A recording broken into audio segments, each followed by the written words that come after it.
આપ સૌને જય સોમનાથ, જય રઘુનાથ, જય માતાજી। આજે શ્રી રાષ્ટ્રીય રાજપૂત કરણી સેનાના અગ્રણી આગેવાન ભાઈ શ્રી રાજ શેખાવતજી એ આહવાન કર્યું હતું કમલમના ઘેરાવનું। લોકશાહીની અંદર દરેકને પોતાની વાત રાખવાનો અધિકાર છે।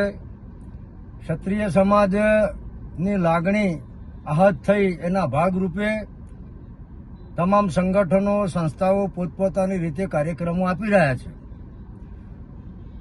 કોઈ પણ બાબતની અંદર રજૂઆત જે થતી હોય એ રજૂઆત કરવાની લાગણી આક્રોશ વ્યક્ત કરવાની હોય।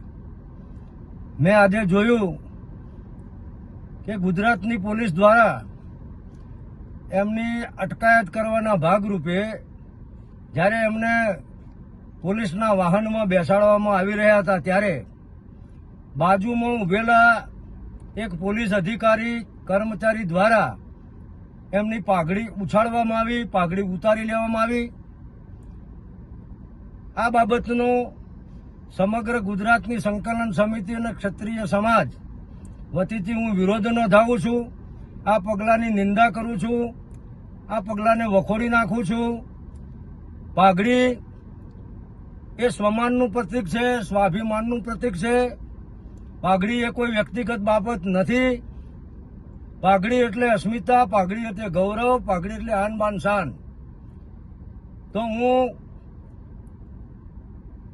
ગુજરાતના ગૃહમંત્રી, મુખ્યમંત્રીને પણ અપીલ કરું છું કે આ કૃત્યમાં જે બી કર્મચારી, પોલીસ અધિકારી જવાબદાર હોય એના તાત્કાલિક અસરથી સસ્પેન્ડ કરવામાં આવે અને રાજ શેખાવતજીની જે અટકાયત કરવામાં આવી છે એમને તાત્કાલિક મુક્ત કરવામાં આવે એવી હું પુનઃ વિનંતી કરું છું।